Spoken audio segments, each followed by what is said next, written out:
Gracie Jiu Jitsu rocks.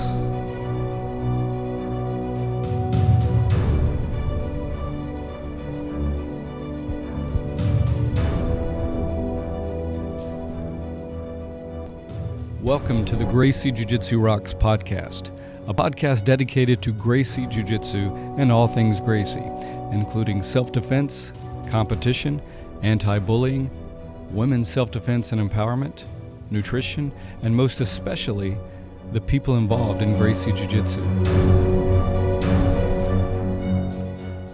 This podcast is for the average Joe. It's for anyone who practices, trains, teaches, or just loves to talk about or hear about Gracie Jiu Jitsu.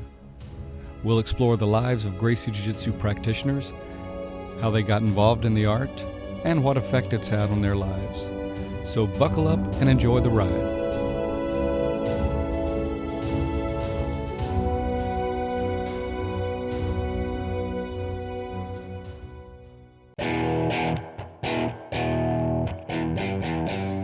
Welcome to episode 105 of the Gracie Jiu Jitsu Rocks podcast. As always, I'm your host, Marty Josie, and thanks for listening.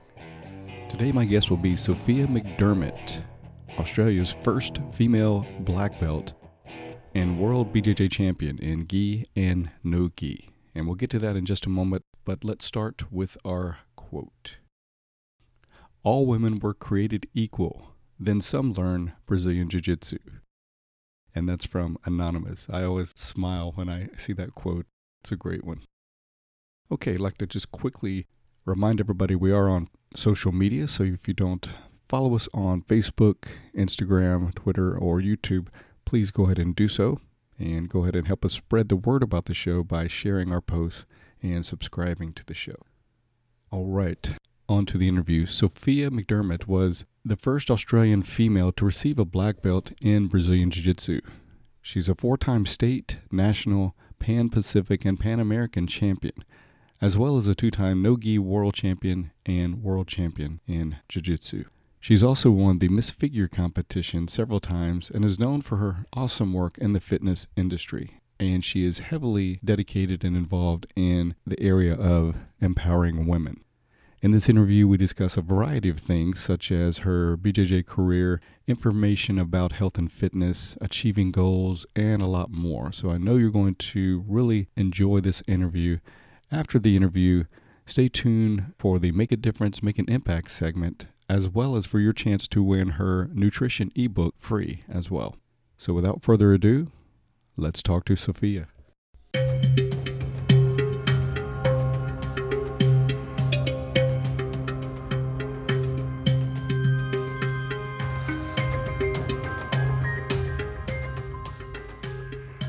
All right, I'm speaking with Sophia Mcdermott. Welcome to the show, Sophia. Thank you, Marty. Thank you for having me. Yeah, I'm really excited and honored to be speaking with you today, so it's great. So I definitely want to get into the health and fitness and your important work in that field, but let's get started with jiu-jitsu first. So You being the first Australian female to achieve the rank of black belt, so that congratulations on that. What an incredible accomplishment that is. Thank you. Yeah, it's been a little while now. Yeah. Sometimes I think, gee, I have actually achieved something that no other person in the world can ever take. Yeah. No other female anyway. Yeah, so even if it has been a while, it's good to go back and acknowledge that, because that's quite an accomplishment. And like you said, no one can ever take that away. Take us back. How did you get started in jiu-jitsu? What led you to that? So I was really, really heavily involved in gymnastics, and it was my life and it defined me. And I had a stress fracture on the growth plate of my shoulder, which wouldn't heal until I stopped growing, I didn't stop growing until I was 24. Because of all the training in gymnastics, it tends to stunt your growth and slow everything down. And so that was the end of my jiu-jitsu. I'm like, okay, yeah. End of my gymnastics. And so I spent 2 years on a little bit of a quest to find something that was as physically demanding and intellectually stimulating. I tried all sorts of things. Some of it was just a disaster. But then I tried my first day of jiu-jitsu, and I was like, this is it. This is what I've been searching for. Immediately, huh? I just knew it. Yep. I just knew it. And I knew that this was actually my path. So maybe I wasn't just searching for a sport. I was finding my path in life. And I went back after my first session, and I told later on, you know, my friends and my family, like, I'm going to be the first Australian female to get a black belt in this sport. And people just laughed at me like, what? And I'm like, yeah, I'm going to compete internationally. I want to be world champion. I'm going to blah, blah, blah. And so they're just thinking, okay, yeah, she's nuts. That's great. But I think coming from back in those times, like, the reason why it did sound so crazy is because back then there were probably about 3 male black belts. Wow. Yeah, that was it in the whole country. And like, to even consider being a female black belt was just like unheard of, because I think that the highest ranking female at the time was probably a blue. That was it. Yeah.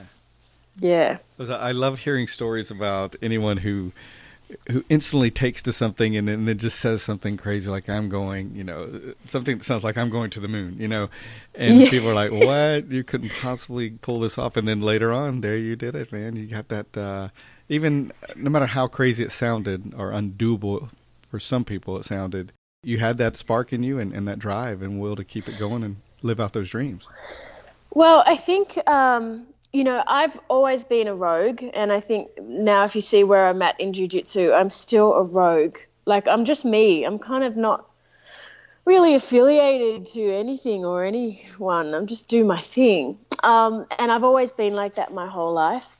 And part of this rogue attitude or rogue aspect to me is that I've always just traveled my own path and totally respected what else someone else wants to do and not questioned them. But I've found, because I've been my way my whole journey, even as a gymnast, and I was also a drummer, so I used to go and travel with bands and do drum offs with the guys, because I was the only girl, you know.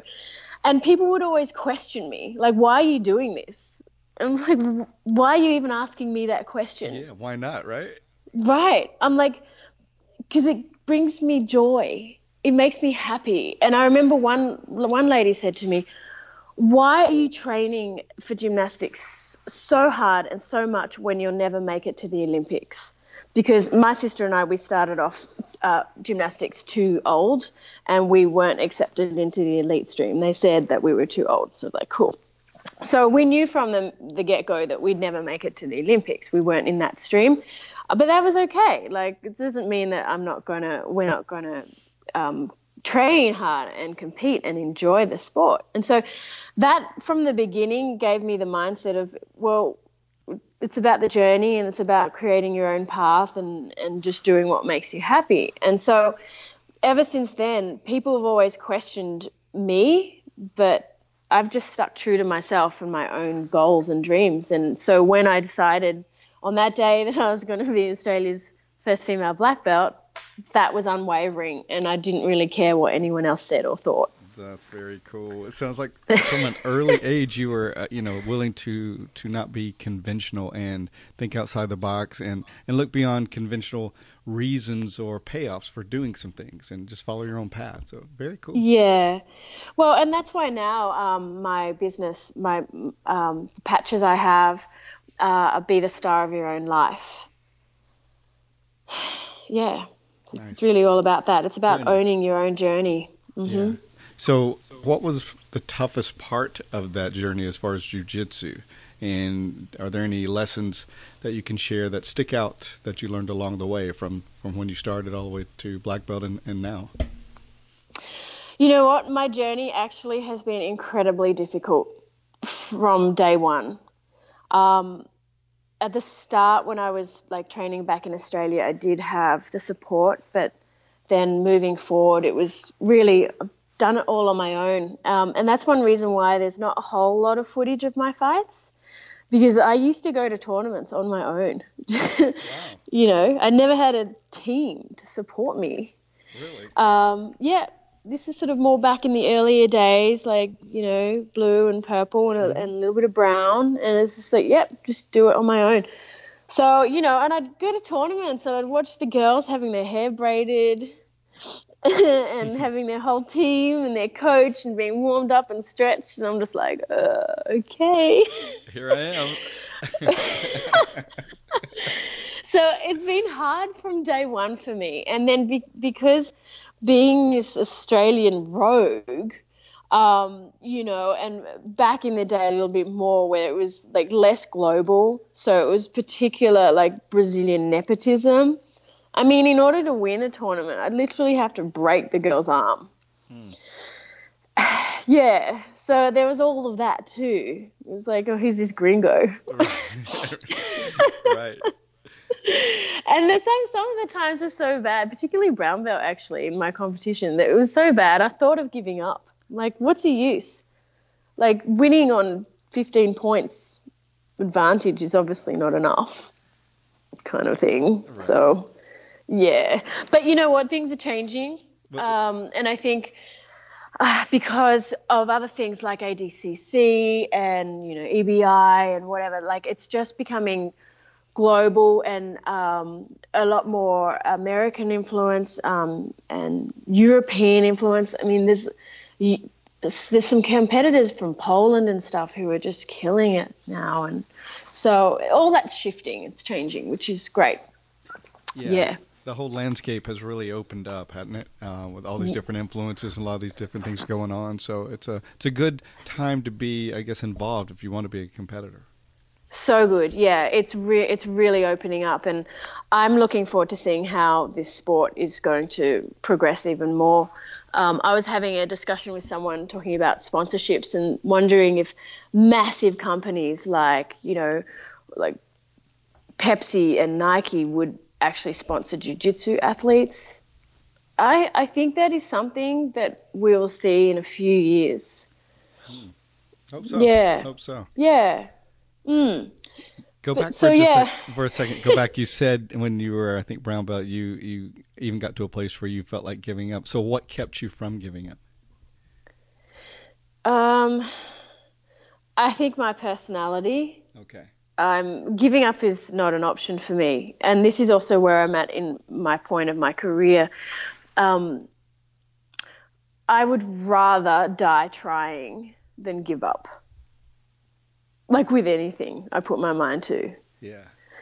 Because the idea of voluntarily failing, because that's what giving up is. Right. Yeah. And also I've always lived my life too by the motto of I'd rather regret the things that I have done rather than regret the things that I haven't. Because the idea of what if, like you're on your deathbed, you're 85 and you're like, well, what if I had done that? What if I had traveled there? What if I had tried that? So true. And that's such a true statement, because our way of looking at things, because the few things I do regret in life are things that I didn't do or didn't see through or something like that, instead of all the things I tried and even things I tried and failed, you know, that just adds to your journey and your experience and your adventure. But that's exactly those regrets you have later, man, for just not doing it. Those are rough. Yep, exactly. But this is the thing, you know, people who are fueled by fear of worrying what people will think of them, or fear of the unknown, or in relationships in the perspective of fear of being alone. These are all things that people live their lives by, whether they're consciously aware of it or not. And at the end of the day, though, you've got to realize that life is nothing but a series of experiences, and there's no such thing as failure. There's just a delay in success. I know that sounds corny, but it's true. If you take a step back, and this is one reason why I meditate so a lot, because that allows me to take a step back, you realize it's not that important. Who cares if you didn't get the gold that year? It's not that important. Right. That's right. Yeah, and no one really cares. You know what's more important? And I've realized this has actually been a collective shift for all of us. So what's happened in jiu-jitsu, how I've seen this mindset shift manifest into jiu-jitsu, is that people don't care so much now on how or whether you win. What I'm seeing is there are opportunities and other things that come up based on who you are as a person and what you can do or how you give in the community. That's wonderful. So it's not so much about any of just winning anymore. And so for these people that are so hell-bent on, oh, well, I don't want to compete because I don't want to lose and blah, blah, blah. It's like, you don't get it. It's not like that. Right. Go in, test yourself, enjoy the experience, and then just be a part of this awesome community and be a positive person in this awesome community, because this is really what it's about now. It's about a community, of just fabulous people getting together and trying to make a difference. Mm-hmm. I think that's beautiful. Just being a part of that, and instead of focusing so much on winning or accomplishing, but not letting that hold you back, or the fear of how you're going to look or anything like that. I also think with that mindset, it plays out in this day and age with people not getting so uptight with people training, with different teams or different camps, or, spreading themselves around to being exposed to different people and influence, instead of, not too long ago, people would almost crucify you if you went from one place to another, and not necessarily changing camps, but just cross training. And of course, there are still some diehard camps that think that's just a terrible no-no, but I think it's gotten more open because a lot of people are viewing it as just a bigger community at large now. Right. So, and that's, it's small minds, but it's also, I'm just going to go outright and say it. It's people that are insecure or not completely confident in what they have to offer. And it's like you've got to look at the bigger picture and realize that at the end of the day, people do this sport because it makes them happy. Like if brings you no joy and no happiness, then really why are you doing it? And not everyone wants to be a world champ too. So then it's like understanding that you as a gym owner, or you as like I don't know, something is part of this whole community and being a positive part. So just allowing everyone to have this experience. And so, I think being able to go and train wherever you want as a student to help your experience and improve your learning and your growth as an athlete, and possibly as a person, is really, really important. And if everyone had that mindset of, let's just all be this one big happy family, which it's a nice idea, right? It would just be much better. Yeah. Making strides along that way anyway, right? Well, absolutely, it really is changing, and I think more and more people are open and just go, go train there. And the thing with social media too, like everything's just so accessible, and now you just jump on, you go, oh, there's an academy in New Jersey because I'm going to visit there, and oh, there's an academy in Utah because I'm going to go visit there, and you can just hit up the owners and go, hey, can I pop in? What's the drop-in fee? And it's not just the training and be exposed to different styles of jiu-jitsu and different teaching, but it's also the people you meet and the networks you build. For sure. That's great. Yeah. So what advice would you have for someone just starting out in jiu-jitsu? Male or female? Well, if it's different, take both. I come from the perspective, because I get asked this question in perspective of from a female, and the advice is like stay true to what you want in your journey. Don't be discouraged and speak up. That's a big one, because women tend to be sort of, a lot of them still like pushed to the side a little bit, and if they're feeling something like they're not feeling good about some situation, they often don't speak up. So that's my best advice for a woman on the mat. Yeah, speak up. for just in general, sounds corny, enjoy the journey. This is a really, really testing sport. Like, it's testing. And, you know, there are moments where, like, you're stuck on your back, squashed, getting the crap squashed out of you and you can't get out. And it's confronting and raw and real. And I think it's at those moments it's like, were you going to give up or are you going to keep going? And that mindset and that attitude that you have in that moment, you can carry forward with you to, you know, everyday life when things get tough. Love it. I don't think that sounds corny at all, by the way. I think it's really great. Really great. Well, I think it's corny, but yeah. Well, really that's good. You know, it's one reason why jiu-jitsu isn't for everyone. It is raw and it is confronting. You know, it's kind of like, I think we've all been there where you're with someone who's just like annihilating you. It's like, how can this happen? How can this be? Like, maybe they're super big and super strong or super technical and super fast. And you're just like, oh my God. And you feel like crap. You're like, oh. And so like your whole reality about yourself is you're confronted by it. It's like, why am I even doing this sport? What have I learned in the past 3 years? Or do you know what I mean? And you're there stuck on the bottom and you're asking yourself these questions. It's like, oh my God.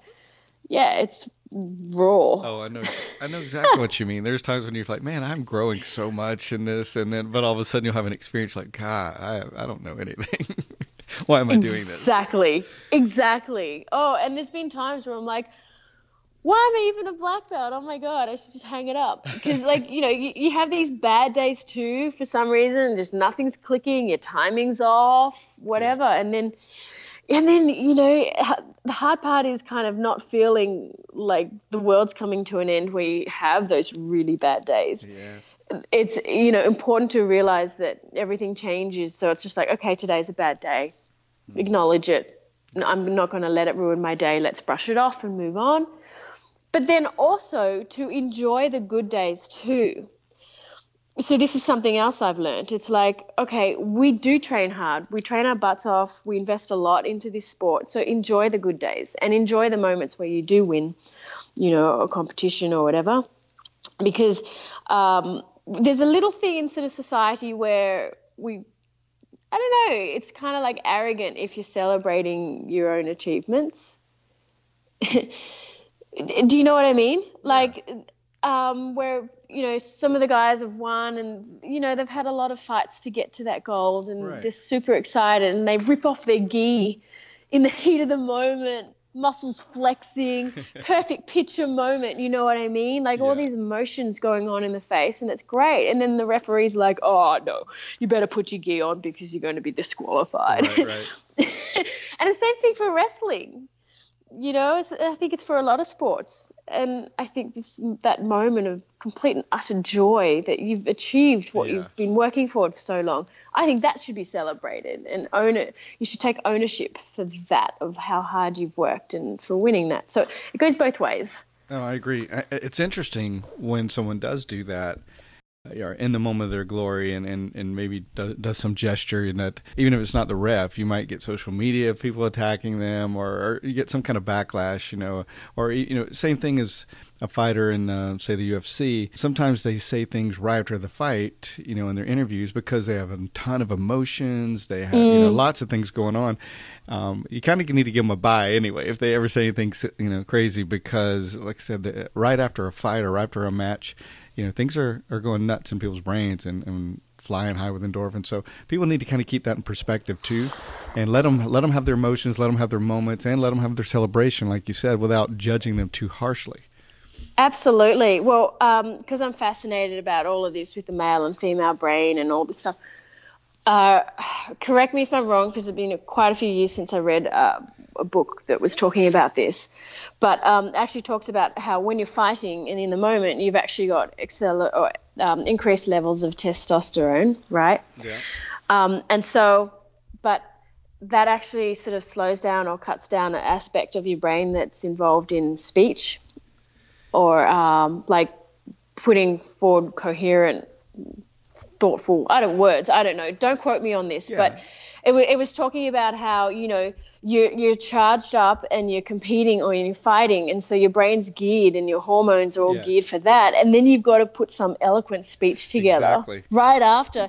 It's two massively different sections of the brain, and you know, you're required to do that all at once. It's like, it doesn't make sense. Yeah, well, it's part of the fight or flight too. You get flooded with a lot of stress hormones, right, to help you deal with something physically.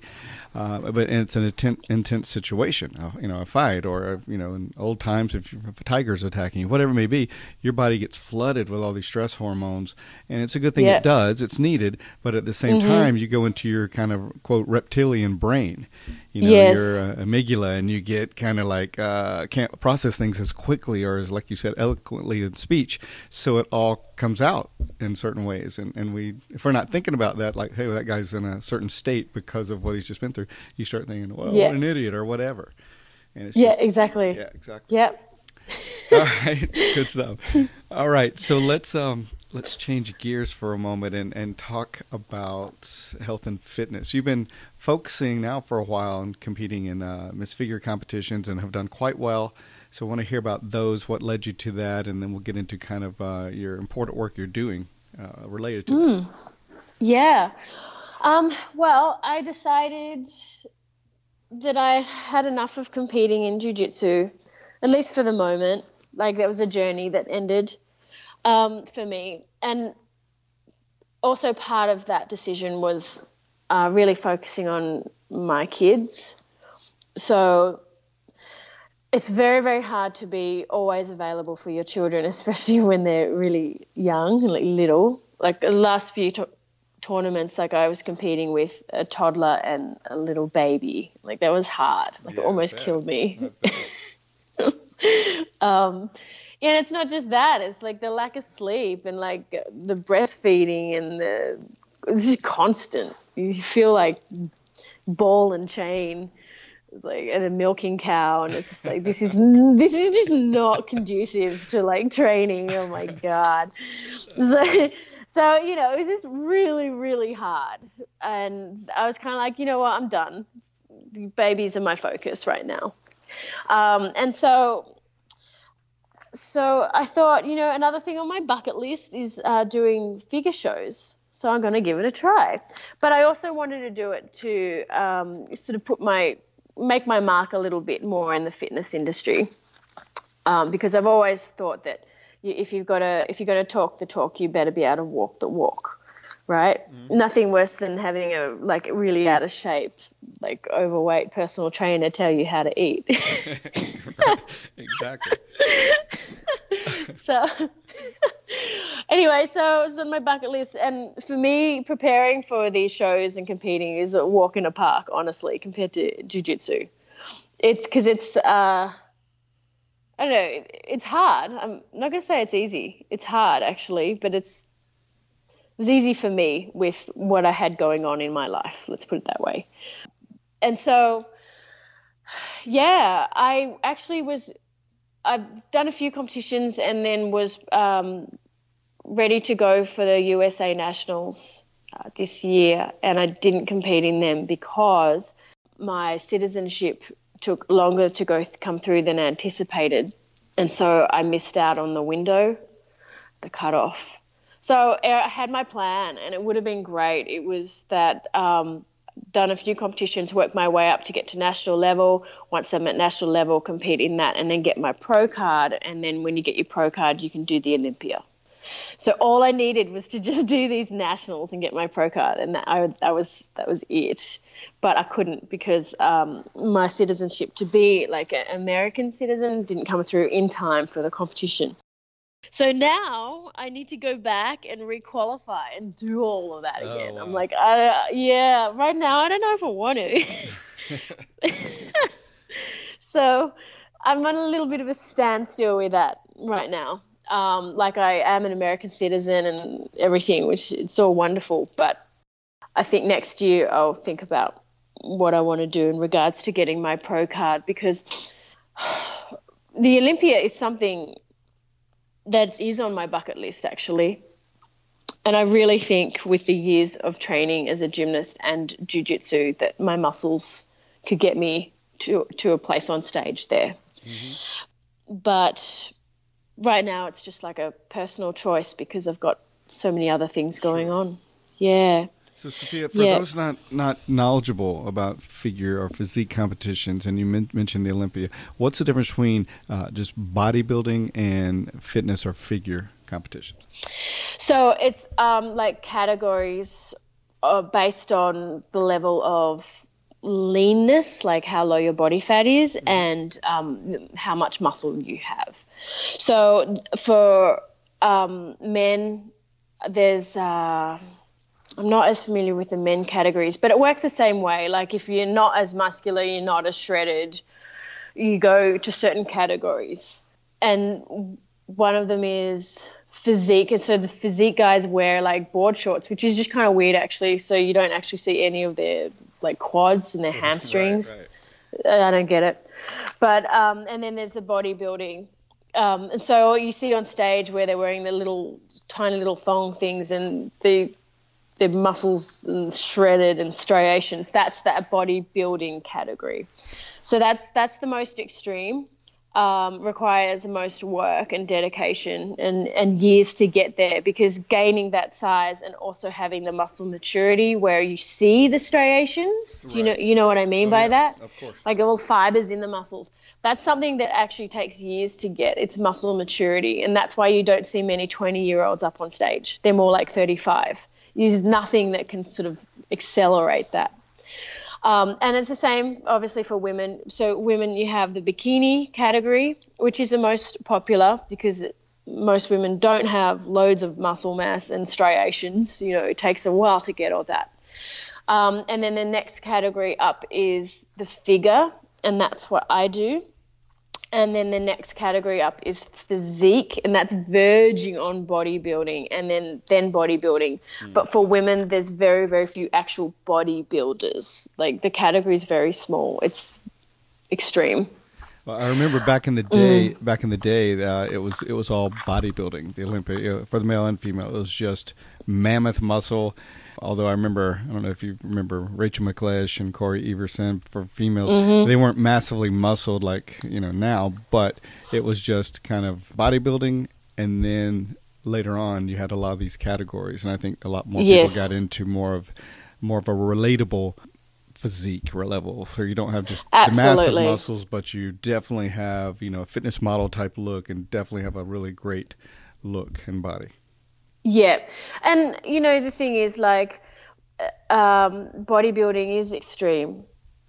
And I don't think it's particularly healthy.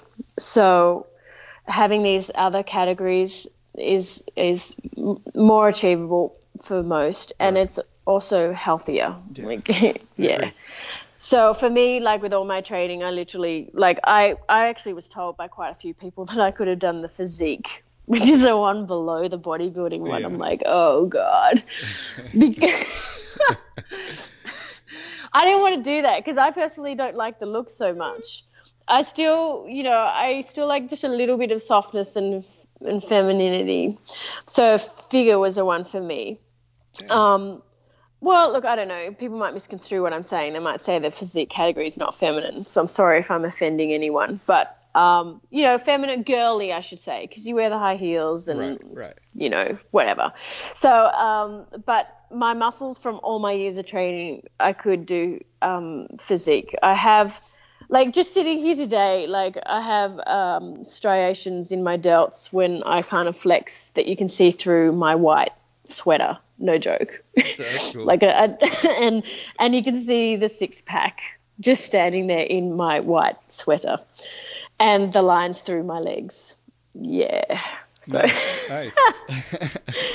It's part of just having that muscle maturity and always being lean. Like my body fat's always low because my diet's on point. And Awesome. Well, let's talk a little bit more about that. If you're listening and haven't been to Sophia's website, I definitely urge you to go there. There's a ton of stuff, everything from personalized plans, nutrition ebook, home workout videos, 5-day challenge, and other things as well. So, Sophia, are there some general nutritional tips or guidelines for health and fitness you can share? Now, I know it's highly individualized depending on if someone wants to gain some muscle or lose fat, and also where they're starting out, what kind of body type they have. So I know it's generally very individualized, but are there just some general guidelines that you think apply to everyone who wants to be healthy and fit? Yeah, there is. I believe there's a basic mainframe thing that most people should stick to, and then you make your more personalized plans. And the mainframe really is that just to cut out all processed food, because that's not what we as human beings should be eating. Our gut doesn't know how to deal with that food. And when we eat it, it creates an inflammatory effect in our bodies and, in our guts, which then goes to our whole system, because your health actually starts off in the gut, because that's where your immune system starts with all its probiotics and internal flora. So cut out all processed foods. And by that I mean just processed packaged breakfast cereals, white flour, meats with nitrates, like the bacon and, hot dogs and stuff. And then I would go a step beyond and say limit dairy because of how it's processed. And obviously, all those sweeteners, like the pancake syrup with high fructose corn syrup and all of that stuff, just cut that out. That's the mainframe stuff. Yeah. And then you work more personally and individual for your own body, and also your own goals. So those are the two factors that I look at. So yeah, on my website, I have a section for personalized plans, and I've been working as a trainer for 20 years with a focus on functional movement for athletes and nutrition. But then it wasn't until maybe 4 years ago that I actually started really launching it online and providing this opportunity for people, not just local and face-to-face. So it's an online thing I have now. And, geez, it's amazing. I have clients from all over the world, and it's constant. And I've found a niche really for athletes who train a lot, but they can't lose weight, or they're holding on to body fat and they're training a lot and they just don't know why they're not shredded, or they're just not feeling good. They want to be able to train, they want to be able to recover better, they want to look good and feel good. And so that's where I come in. Yeah. That's great. So it's great. And I go into a lot of detail. So, I'm certified with National Academy of Sports Medicine. And then there's the fitness nutrition program as well. I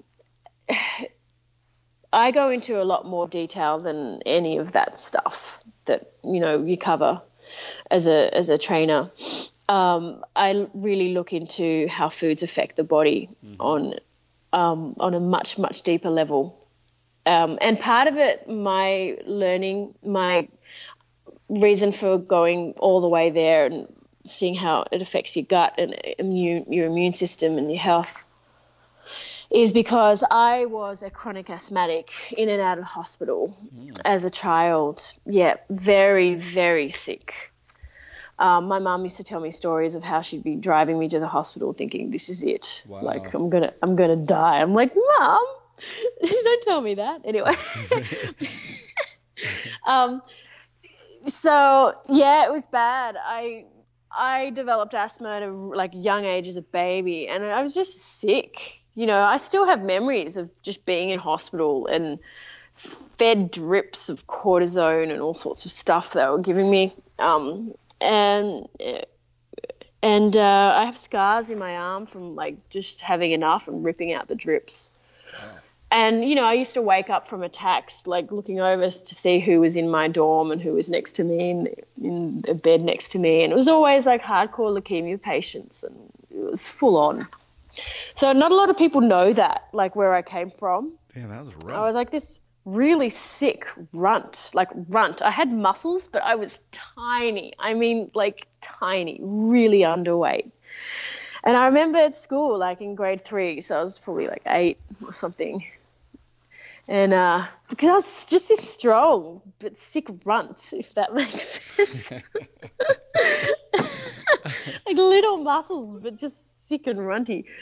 But I had this fiery mind at the same time. So it was like this kid was bullying me. We were at a camp and there was a river at this camp.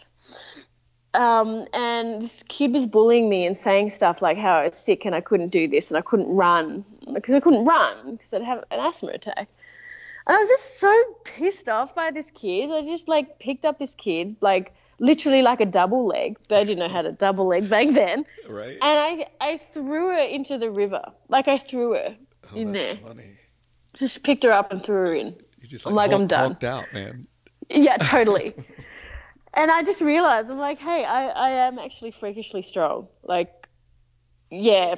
And I don't know, but because of my asthma, it was kind of like people didn't think I could do anything. So it was like I had to take that pump, that machine, the ventilator thingy, every lunchtime, every morning, every lunchtime, every dinner time. So I was the kid who sat inside at lunchtimes at school watching the other kids outside play. I was that kid. Wow. Yeah. Well, so it really makes where you are now and how far you've come that much more amazing, Right. It was bad. Like my lung capacity is less than others because of the damage to my lungs. But I overcome it. I actually was in the cross country team for my state and all this stuff. But anyway, I'm jumping ahead. What I'm saying was that in and out of hospital, in and out of doctors' offices, and when I was 11, my pediatrician, I had to do this blowing test and I failed really badly on it. He's like, you're not doing well on your test. I'm going to provide you with more drugs, basically. And these are corticosteroids, which they waste away your muscle and make your bones weak and make you retain water and put your body in it. Like, it's just bad. So it's actually one reason why I had so many injuries early on as a gymnast with my stress fracture in my shoulder. I had two broken my bones in my feet, both of them broke in 3 places. So I had the 3 broken bones in both my feet and just lots of broken stuff to my bones being weak from the medication. So I'm rabbiting on, but what I'm saying is that moment I defied my doctor and I said, no, my asthma's bad because I was dumb enough to have a bowl of ice cream last night and I knew what would happen to me. So what I had experienced was in my attacks in hospital, they would feed me junk food and then I would have another attack. And so I was learning, like from the age of 6 onwards, that the food that they were giving me was making me worse.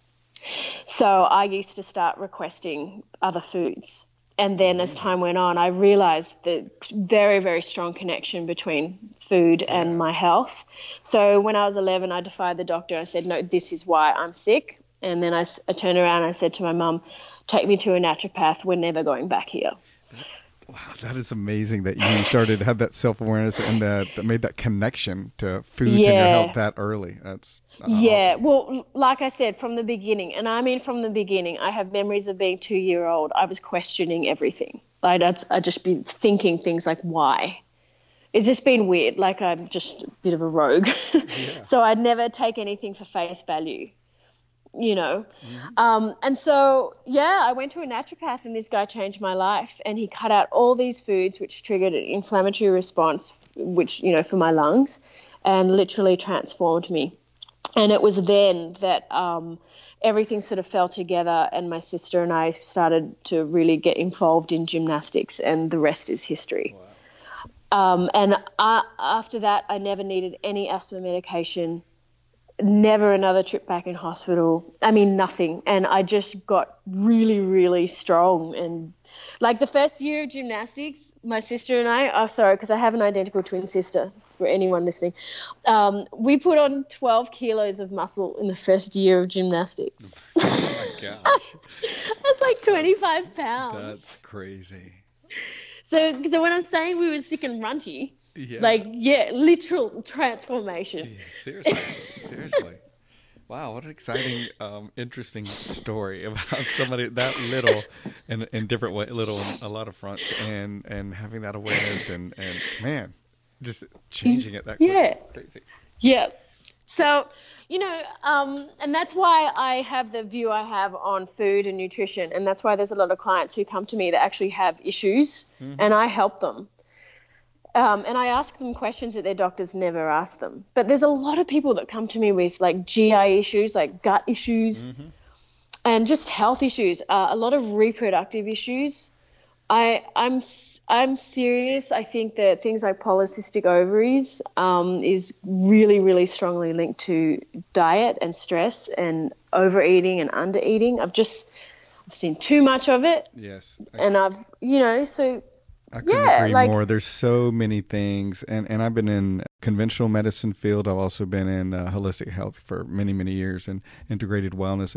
I can't agree more with so many ailments out there can be attributed to stress, lack of exercise, and diet. What you're not, or what you are putting into your body. It just manifests in so many ways. And now there's a lot more information out about how it affects you on a hormonal level instead of just how we used to look at it.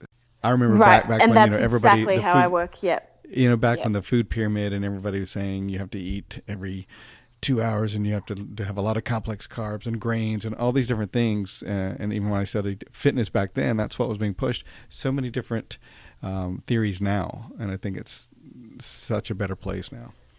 Oh my God. Okay, so that food pyramid that they brought out, I think it was in the late 80s. Yeah.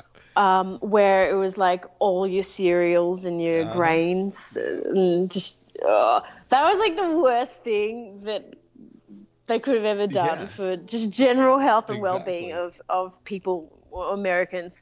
And because that's really when obesity skyrocketed, believe it or not. So they're cutting their fats, but they're increasing their carbs. So obesity, heart disease, hypertension, high blood pressure, all that stuff, it's just going through the roof. And at the same time, like you said, they cut the fat because they villainized fat, made it the enemy. So then they had all these fat-free things that had high sugar. I mean, it was just crazy. So bad. And then so fat's not the enemy. Right. It's actually processed carbs. Yeah, I agree. And your body will manufacture loads more of like the bad type of cholesterol by eating a whole bunch of high processed flour products, carbs, than if you eat a whole bunch of naturally occurring, like foods that have naturally occurring cholesterol in them. For sure. Yeah. And it's just, but I can't eat eggs because of the egg yolk. I'm like, eat your eggs. And just get them from a good source, right? And that's you it. Can't go wrong. Yeah. That's right. That's it. Pasture raised. People listening, do not get eggs where it says 100% vegetarian feed, please. Because these chickens aren't fed what they're meant to be eating, just like cows aren't fed what they're meant to be eating. They're all fed genetically modified corn and soy. And that makes their systems messed up, which makes your system messed up. Very true. Cut a long story short. No, I completely agree. So moving forward, what are some of the things people need to know? Well, we talked a lot about what people need to know kind of just in a broad sense of starting out on a fitness or nutrition program. Let's say someone, or starting a new year, and let's say somebody wants to get onto a new program, and like a lot of people do. But for a great majority of people start out and for a number of weeks, maybe a month or two, and they fizzle out. How can people ensure they stay on course? Tell us a little bit about motivation and goals and how people can stay on course once they start a program. Yeah, awesome. So I really believe that, there's two factors here. I really believe that having mapping out your goals is really important.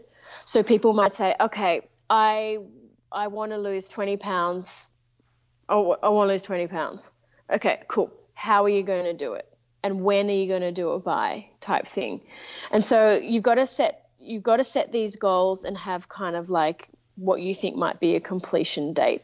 because then you start working backwards. And then, so like what I do with my clients, they come to me with their goals. I'm like, cool. So what I end up doing is knowing what their end goal is. I work backwards, and then I work in weekly increments, monthly and then weekly increments. So I'm like, okay, this week you got to be here. The next week we've got to try and hit this. So they have little smaller goals which are much more achievable. So my advice is figure out exactly what it is you want, but then break it down to a point where you can achieve something every week. And it could be, hey, I'm going to lose 1 pound that week, or hey, I'm going to lift this much more, like do 2 more reps at this weight this week, or I'm going to be able to fit in 4 rolls in jiu-jitsu class because I've recovered from a knee injury, or whatever it is. Mm-hmm. Make your goals achievable on a small level.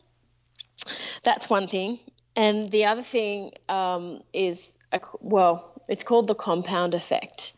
And it's just understanding that even if you don't make a decision, or you're not consciously making a decision, you're actually making a decision, because everything you do is taking you closer towards your goal or further away.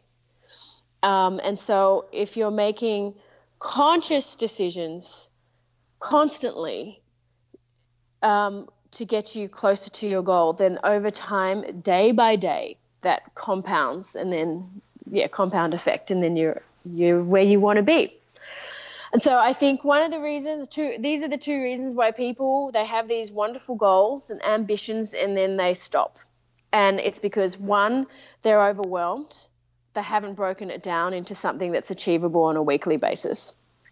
So that's the first aspect. And 2, they're not fully realizing how integrated their goals need to be in everything and throughout their day. So they're not consciously aware of how their decisions may be taking them to their goal or away from their goal.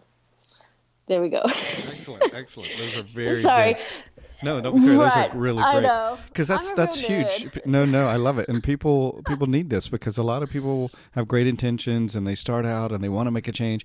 And if they don't have what you just said, in place, they don't know why, but they just lose the fizzle, so to speak. And I like what you said about, taking something big and chunking it down to manageable. Like, kind of like, you ever heard the phrase, how do you eat an elephant? 1 bite at a time. And right. You just have to have the little bite-sized morsels of daily successes and build upon it. So it keeps you going, creates that momentum. So there's a great book that you guys might like to read called The Compound Effect. It's by Darren Hardy.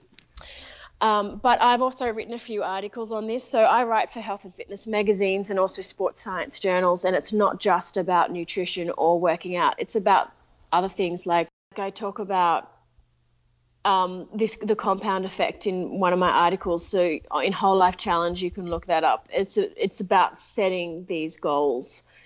And then the other thing in my 5-day challenges is like we have goal setting challenges. So where people actually have to do something. The first day of the challenge was figuring out what it is you want. And the second was like making a vision board, having it up there. Third was affirmations and all this sort of stuff where, you're putting the thought into something that's physical. So you're making it real, and then doing things on a daily basis to just reinforce that. That's wonderful. It really creates a lot, uses a variety of tools and creates that momentum and ensures that you're going to be successful. Yeah. Let's talk really quick about, I know you mentioned meditation and why mindfulness and meditation is so important. Well, the more I experience life and hopefully grow, the more I realize that everything is based on your thoughts. Like your entire reality that you're in is based on what you think about yourself and your perception of the world. And I believe that we are entirely the creators of our own life. So with that said, I think meditation is a fantastic tool that you can have in your life to take a step back from, because you can get caught up in the crap, take a step back and just sort of go, oh, okay, now I'm an observer. And when you're an observer of your own life, like you're not caught up in your emotions, then you can make better decisions moving forward. And meditation is that tool to take you out. So, you know, people go through their lives like on adrenaline or on anxiety or going through emotions of fear or hate or resentment because of something that's happened to them. But they aren't actually consciously aware of that. It's just they're constantly sort of unhappy and they don't know why. So meditation is a thing to help you take a step away and you're like, oh, yeah, I feel crap because, how am I going to change this? So there's this lovely lady that I know. She's really into this stuff, and she travels and does a lot of health and wellness and mental health workshops.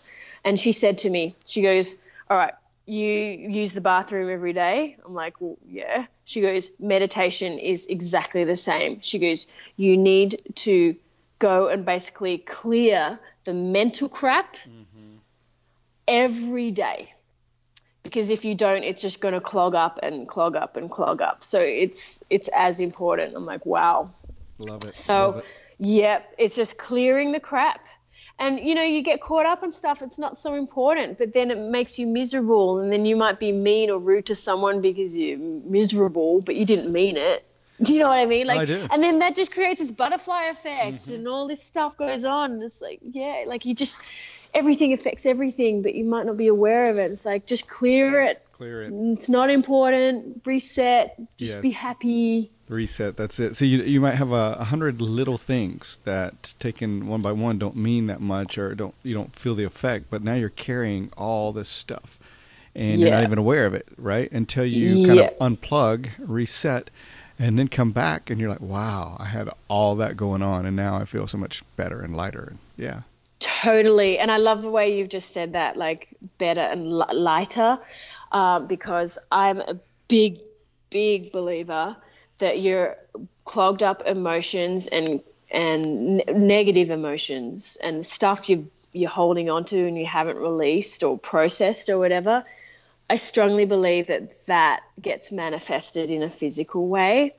For a lot of us athletes, it can be like injuries, herniated discs in your neck or your back or whatever.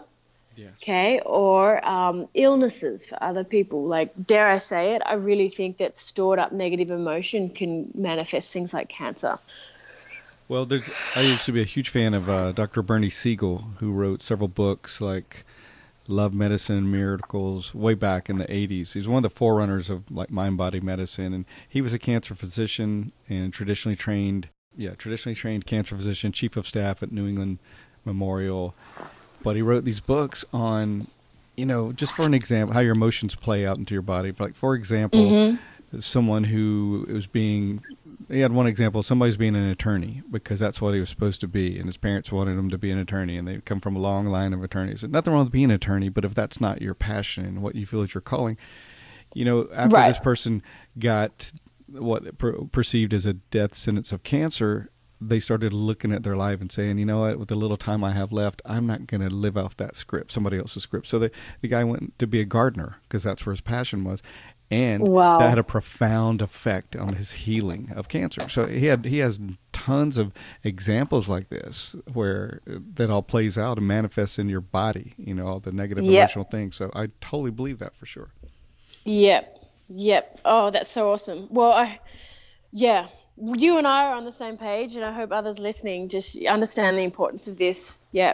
Me too. If you're feeling, I'm sorry. Another area that this could take a toll. We talked briefly about you work with, you certainly work a lot with women and empowering women, but at one specific area is in women going through divorce and hardships like that. So this could certainly play a part in that as well.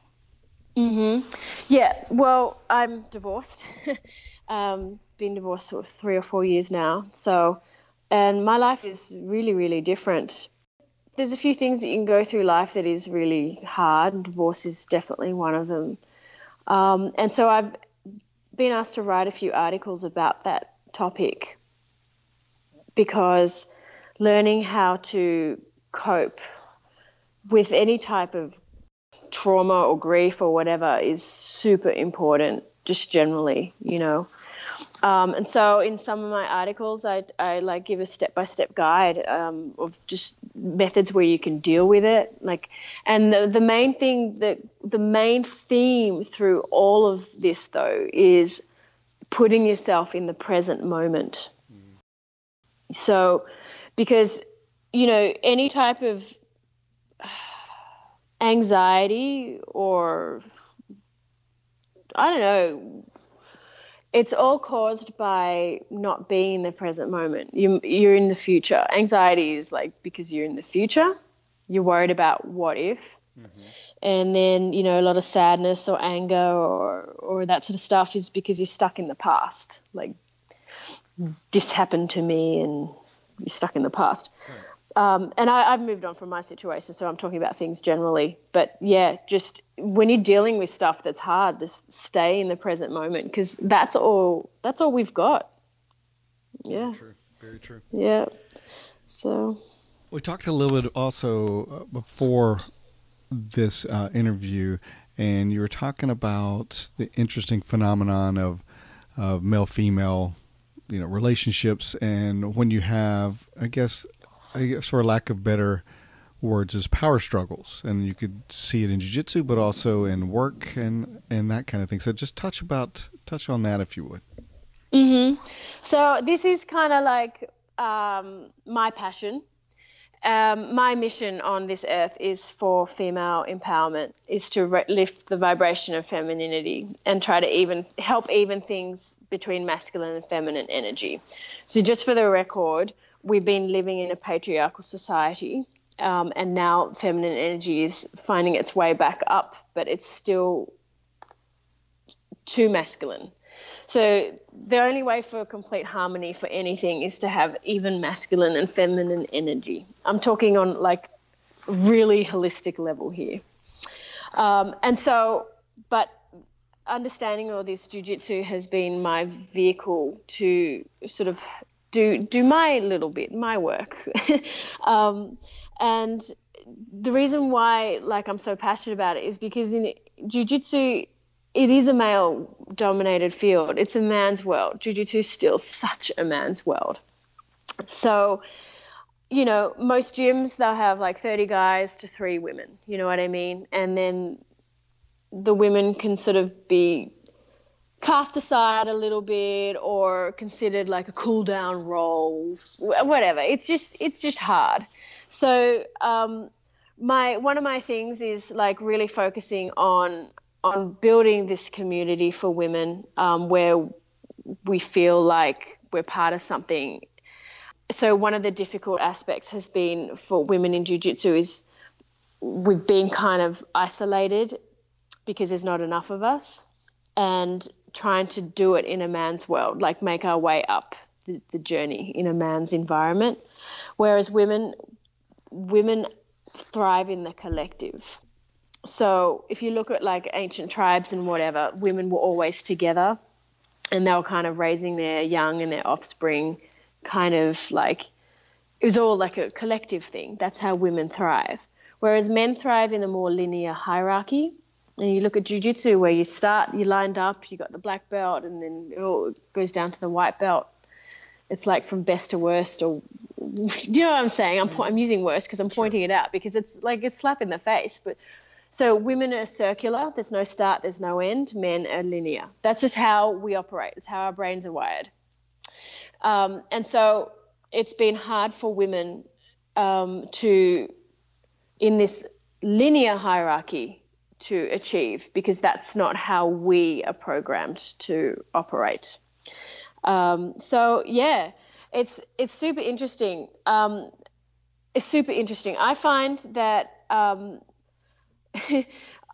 because I'm the female instructor, when I teach all my seminars and my classes, my class, we start off in a circle. In all my seminars, people are like, what? We are in a circle. There's no beginning and there's no end. And so what I'm doing is putting a little bit of feminine energy into the male world.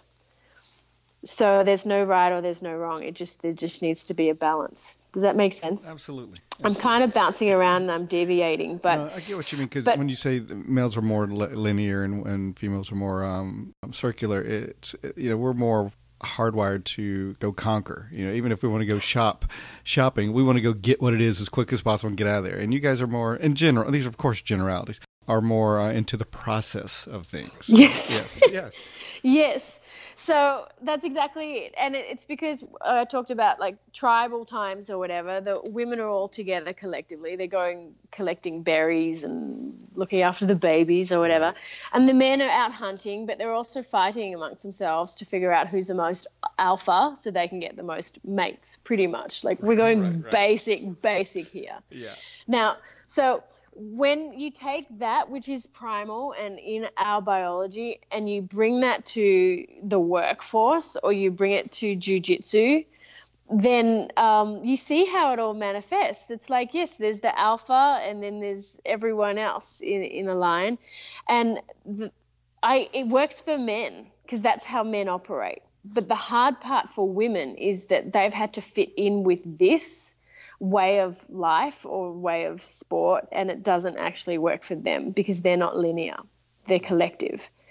And so that's one reason why I'm so hell-bent on doing what I'm doing, providing this sort of collective thing for women, is because for a woman to make it in the sport the way it still currently is they need to work their way up in a linear way. Does that make sense? Mm-hmm. And on top of that, they're doing it on their own. So women need to be together and it all needs to be collective. Men can do it individually and they thrive sort of competing with each other to see who's the top dog. No, I get it. Yeah. So it's not impossible currently to do it. It just kind of goes against the grain of how you're wired, and it's a lot harder if you're a woman. Yeah. So you're trying to make it a lot more of kind of a natural, more balanced environment to thrive. So yes, exactly. And I don't know if it can ever always, like it might have to be one way or another, but what I'm trying to provide is the opportunity for women to learn and thrive the way they are biologically wired to do so. Gotcha. Does that make sense? Absolutely. Because up until this point, women have had to do that and achieve and make it to the top in the way the man is biologically wired to thrive. Yeah. So it's been like a double whammy of hardship for women to make it in this sport, but also to make it in the career world. And a double whammy because they've been the minority and sort of subjugated, but also having to make their way up in the mainframe that doesn't actually work for them. And then not to mention, trying to juggle babies and all that stuff as well. So it's been tricky. And but going on to like even the way women learn and the way men learn, I've been teaching for so long now and I've taught so many seminars, I've traveled to so many places and I've learned so much that I actually understand that men and women learn differently. And the way I speak and the words I use are different. So you know how you use the analogy of how men they've got that thing they want to buy, so they go in, they buy it, and then they leave. Right. Mission accomplished, yes. Right? Yeah. Women, it's about the journey, and they're floating around, and they're what.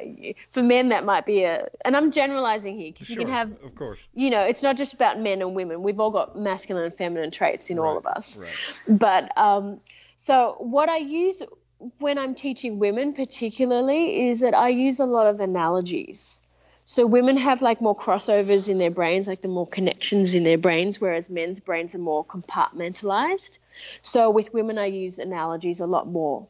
And I actually have my phrases and my words, like we talk about stirring the cauldron to make your angles for the armbar. Talk about the stiletto high heel because it's got that one point, and that's where you want to put your point, your weight, super focused weight, So I talk about these things. Snow angels for setting up your escape underneath mount. And so I find that things click better for women when I use these analogies. And I correlate things for them in their lives on a technical point of view. And then years later, they come to me and say, "Oh, I've never forgotten your techniques that you taught us. That's I cool. remember them to this day." And it's like, yeah, cool. And it's Very because cool. I've created these analogies, because that's how women's brains are better at learning. I actually get a lot out of analogies too, but I think so you've done a ton in this area as far as empowering women. So first of all, much respect to you for the impact you're having in this arena with so many lives. Tell us about your upcoming lifestyle camp. I think you have one coming up in St. Augustine. Yeah. So I am so happy about these camps, to be honest. It started off completely, it was a complete random thing. I was doing a Pan Am camp, and then like a whole bunch of the ladies were saying, "Well, can we stay with you?" And I'm just like, But then I thought, all right, come and crash at my place. This was way back. And just live the life of Sophia. Because they were curious to how I live my life. They were like, "What do you eat? What do you do? How do you train?" Like, I'm like, okay, so we've got something here. And so that was just like a first thing. And then I'm like, okay, let's make this official, and we'll make official camps. So then I booked locations, and it became this experience. And all my camps are sold out. And this is my 9th one. Wow. Coming up. Yeah. This one has a waiting list, actually. So yeah, I think I'm going to pop another one on in September of next year. But basically, because I'm all about balance and overall health and well-being, a lot of athletes, and this dawned on me because of the amount of athletes that had come to me for personalized plans who were just chronically overtrained and just not healthy and exhausted and not feeling good. So I'm like, all right, we need to find balance here, So I'm going to open these camps to show how you should be living your life on a properly healthy, balanced way. So we do sunrise yoga. We wake up early. We do yoga in the morning, watching the sunrise. I have my fabulous yoga instructor, Jasmine Bienvenue. And then I have a personalized chef who cooks all the food based on the food in my nutrition ebooks and my 7-day meal plan book. And then I teach the Jiu Jitsu. And then we go back, we have lunch, another amazing meal cooked by my chef. And then it's just relaxing in the afternoon, and then workshops in the evening based on all the other aspects of health and fitness that I want to share. So I have like a holistic facilitator who does Reiki and like kinesiology and just like healing, and she does a lot of sound work. So she works with sound vibration. It's left field, but man, I'm the recipient of what she does. Yeah. That sounds phenomenal. Yeah. So I'm glad they've been so popular. It sounds like you're really serving a lot of people well through those. Well, it's and it's not just what I offer at these camps or like the team that I have that or provide their services, because I've got a beautician, I've got a masseuse, I've got it's just amazing. But it's the women coming together and making lifelong friendships, and it's just amazing. Like from my camps, I've got women who have found their best friends. Wow. I have women who have ended up making like multiple WhatsApp and Messenger groups where they constantly talk and share their experiences still, and it's like 2 years on that they were all at the camp together. Wow. Yeah, so it's the bonds and the friendship, and that really at the end of the day is what it's all about. Like if they don't remember the nutrition stuff or they don't remember any of the jiu-jitsu techniques I've taught, like that doesn't matter. Right. At the end of the day, it's creating these connections because once again, women thrive in the collective. All about the connections. Yep. So all right, yeah, so there we go. I'll definitely post a link in the show notes for those camps. And before we close, last question: what you empower so many? What empowers or motivates you?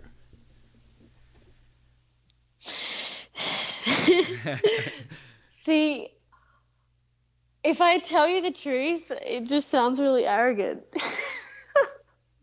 Go ahead. Do it anyway. No one does. Okay. And no one ever has.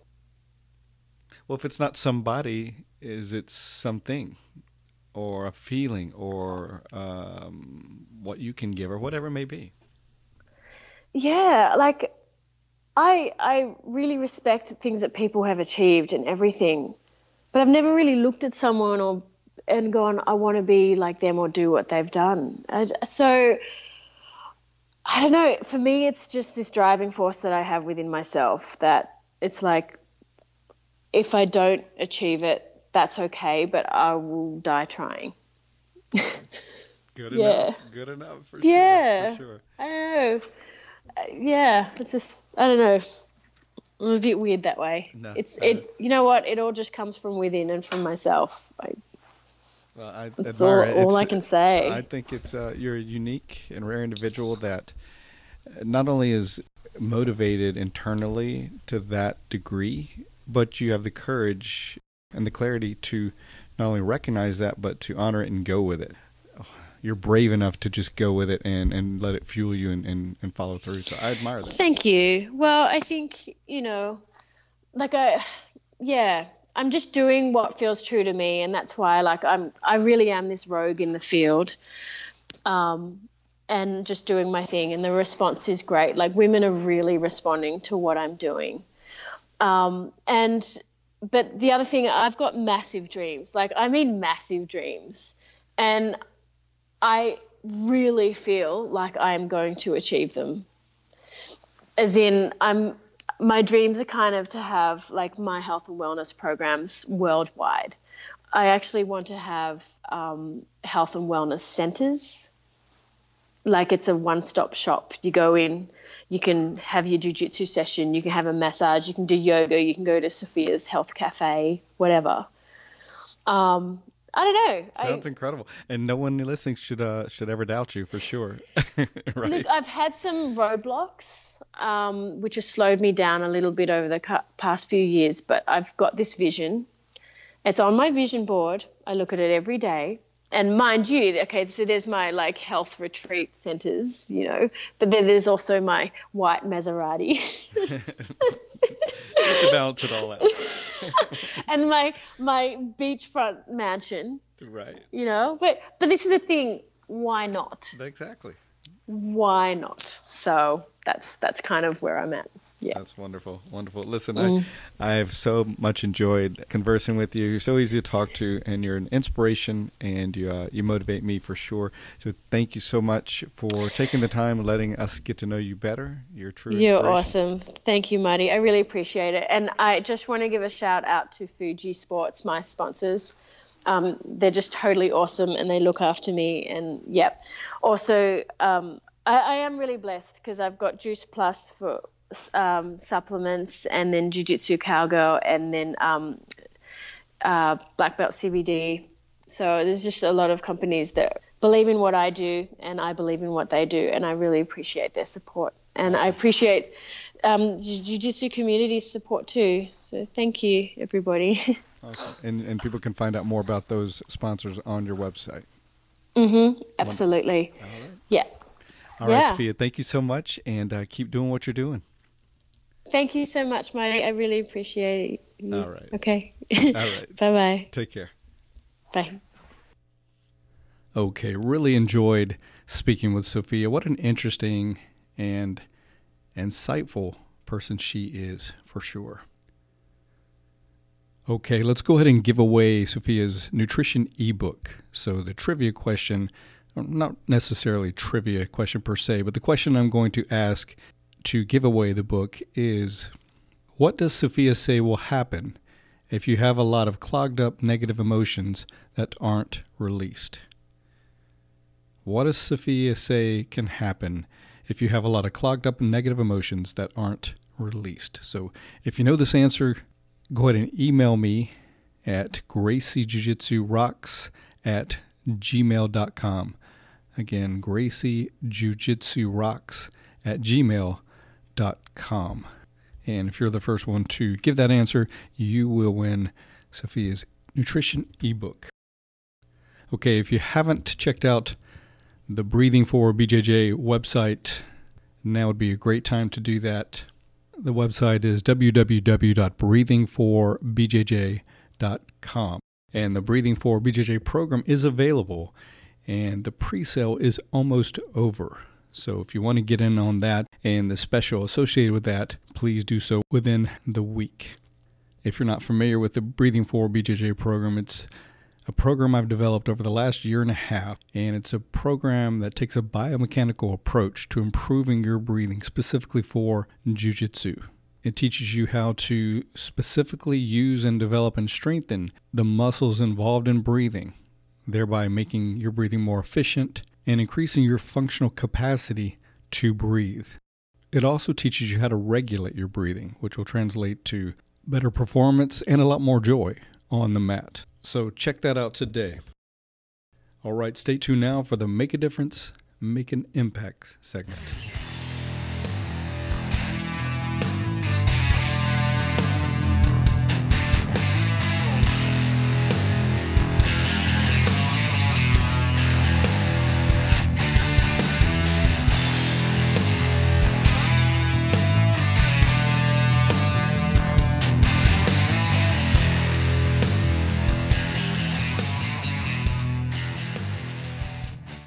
Okay, time for the Make a Difference, Make an Impact segment. Let's start with a quote. To be yourself in a world that is constantly trying to make you something else is the greatest accomplishment. Ralph Waldo Emerson.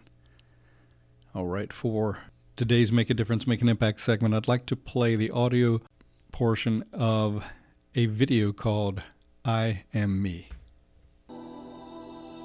I am me. I will never pretend to be another. I will never want to be another. I will not change who I am just to fit in. I am me.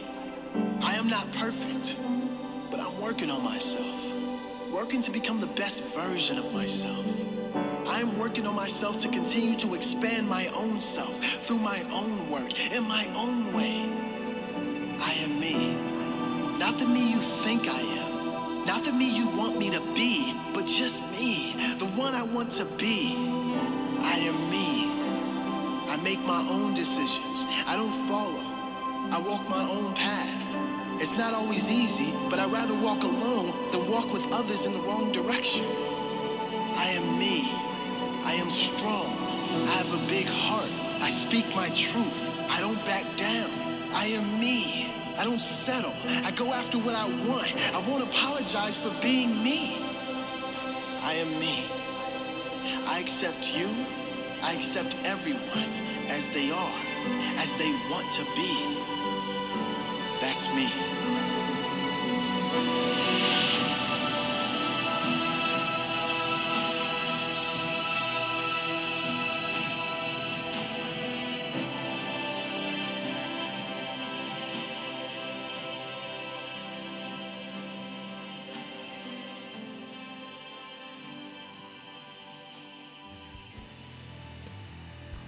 And that's going to do it for this edition of the show. As always, I thank you for listening. Hope you're enjoying the show. If you feel like you're benefiting from the show and want to show your support, you can support us on our Patreon page, and a link in the show notes. Please like and follow us on social media and help us spread the word by reposting our posts and telling others about the show. You can leave comments on the website at www.graciejujitsurocks.com. You can also go to iTunes and leave comments, as well as rate the show, and we would appreciate a 5-star rating, which helps us with our standing in iTunes. You can also leave comments on our YouTube channel. If you have suggestions for the show, please don't hesitate to give those. We always like feedback and suggestions. Okay, that's going to do it. So until next time, this is Marty Josie, and I'll see you on the mat.